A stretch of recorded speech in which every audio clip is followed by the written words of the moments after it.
কাশীনগরে তৃণমূলের কর্মী সভা 2026-এ বিজেপিকে পরাস্ত করার ডাক সাংসদ বিধায়কের। দক্ষিণ 24 পরগনার রায়দিঘি থানার অন্তর্গত কাশীনগর গার্লস হাই স্কুলে অনুষ্ঠিত হল তৃণমূল কংগ্রেসের এক গুরুত্বপূর্ণ রাজনৈতিক কর্মী সভা।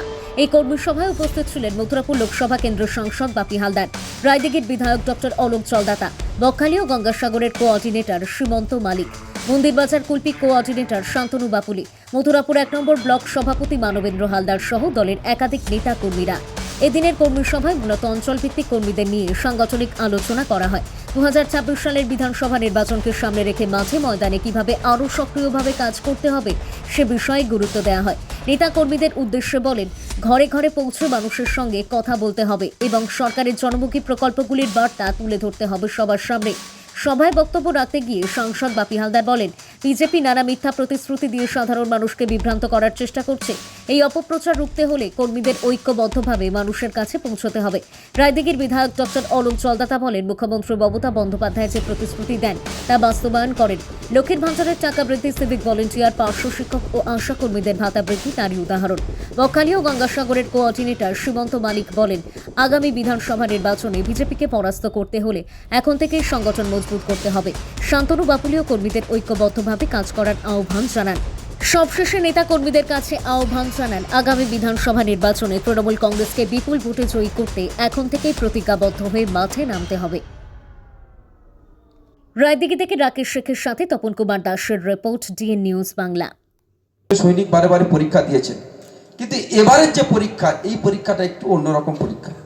একদিকে ইডি সিবিআই তো ছিল, আছে, এবং এবারের পরীক্ষায় যারা অবতীর্ণ হয়েছে তারা হচ্ছে, আমরা সব থেকে যাদেরকে শ্রদ্ধা করতাম, সবাই ভক্তি করতাম, আজকে সেই একটা নিরপেক্ষ প্রতিষ্ঠান বলে যাকে আমরা মনে করতাম, সেই নির্বাচন কমিশন, তারাও কিন্তু বিজেপির সঙ্গে হাতে হাত মিলিয়েছে।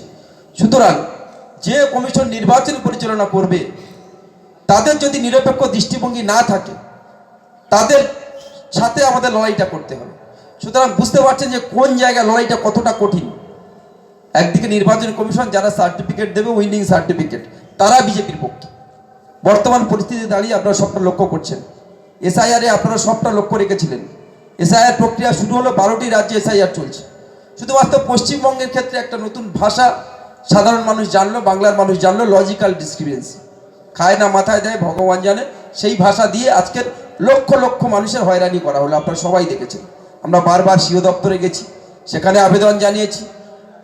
ইসিতে আমাদের প্রিয় সাংসদ তিনি গেছেন, তিনি বলেছেন।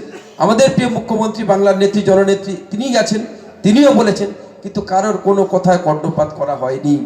লজিক্যাল ডিসক্রিমিনেন্সির নাম দিয়ে কারোর নামের মধ্যে নাথ কেন থাকবে, কুমার কেন থাকবে, হালদারের এ আর ই আর কেন হবে, একেবারে মানুষকে হয়রানি করার চূড়ান্ত চরম সীমায় তারা পৌঁছে গেছে। আপনারা সবাই লক্ষ্য রেখেছেন। সুতরাং এসআইআর নিয়ে যদি তারা একটা ভোটার লিস্ট পরিশুদ্ধ করতে গিয়ে যারা বলেছিল একেবারে বিশুদ্ধ ভোটার লিস্ট তৈরি করব, সেই ভোটার লিস্ট তৈরি করতে গিয়ে যদি মানুষের এতটা হয়রানি করে, নির্বাচন করতে গিয়ে এরা কী করবে নিশ্চিতভাবে আপনারা সবাই বুঝতে পারছেন। এরা 6 দফায় করেছে, 7 দফায় করেছে, 5 দফায় করেছে, দেখেছে যে কোনো ফল হয়নি। সুতরাং ওরা চাইবে 1 বা 2 দফায় ইলেকশনটাকে শেষ করতে। আমরা প্রস্তুত, আমাদের কর্মীরা, আমাদের বুথের সভাপতিরা প্রস্তুত থাকতে হবে। আজকের রায়দিঘি বিধানসভায় যে অঞ্চল আছে, 17টি অঞ্চল, 1 নম্বর মথুরাপুর 1 এবং 2 মিলে, তাকে নিয়ে আজকে একটা কর্মী সভা সম্মেলন হলো। এটা আমার বলার কিছু নেই, আমি যা বলার বলেছি এবং আপনারা সেটা অবগত আছেন যে পশ্চিমবঙ্গের মাননীয় মুখ্যমন্ত্রী মমতা বন্দ্যোপাধ্যায় এবং আমাদের সর্বভারতীয় তৃণমূল কংগ্রেসের সাধারণ সম্পাদক, লোকসভার সাংসদ আমাদের প্রিয় অভিষেক বন্দ্যোপাধ্যায়ের নির্দেশে সারা পশ্চিমবঙ্গে আমরা কয়েকটি দলীয় কর্মসূচি ঘোষণা করেছি।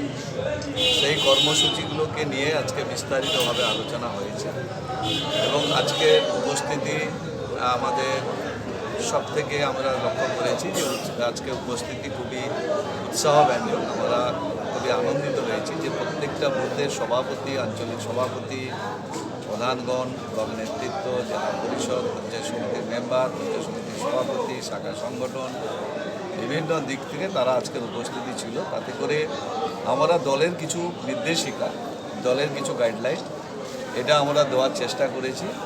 আমরা একটা কথা বলার চেষ্টা করেছি যে আমাদের নেত্রী যেভাবে কঠোর পরিশ্রমের মধ্য দিয়ে সারা পশ্চিমবঙ্গে 2011 সাল থেকে মুখ্যমন্ত্রীর দায়িত্ব নিয়েছেন এবং মুখ্যমন্ত্রীর দায়িত্ব নেওয়ার পরে আমাদের নেত্রী বাংলাটাকে নতুন রূপে নতুনভাবে সাজানোর চেষ্টা করেছে এবং আপনারা জানেন যে নেত্রীর যে সমস্ত প্রকল্প সেটা হচ্ছে আনচ্যালেঞ্জেবল, ভারতবর্ষের মধ্যে আনচ্যালেঞ্জেবল, যে এরকম সামাজিক সুরক্ষা আমাদের এইরকম জায়গায় ভারতবর্ষে কোনো রাজ্যে কোনো মুখ্যমন্ত্রী বা ডাবল ইঞ্জিনের যারা সরকার আছে তাদেরও মুখ্যমন্ত্রীরা এরকম করতে পারে। সেই জায়গায় দাঁড়িয়ে আমাদের কর্মীদের আমরা নির্দেশ দিয়েছি যে আসন্ন 2026 যে বিধানসভা নির্বাচন প্রার্থী কে হবে না হবে সেটা দলের সংগঠক যারা নেতৃত্ব তারা ঠিক করবে, সেটা আমাদের ওই বিষয়টায় নয় যিনি প্রার্থী হন না কেন। আমরা এখানে লক্ষ্য করে দেখলাম যে আমাদের সাংসদও বললেন যে এখানে ঘরের প্রার্থী চাওয়া হয়েছিল, তা আমাদের অলোকবাবু আছেন, আমাদের পাশে বসে আছেন মাননীয় বিধায়ক, এবং আমার পাশে যিনি আছেন আমাদের সত্যরঞ্জন বাবুলি, যিনি এখানে যখন আমরা জেলা হেরে যেতাম তখন একজন মানুষই জিততো, যেটা হচ্ছে সত্যরঞ্জন বাবু, তখন ডায়মন্ড হারবারে আমাদের হতো, তার ছেলে, এবং 3টে ব্লকে আমার মতো কোঅর্ডিনেটর হিসাবে দায়িত্ব পেয়েছে।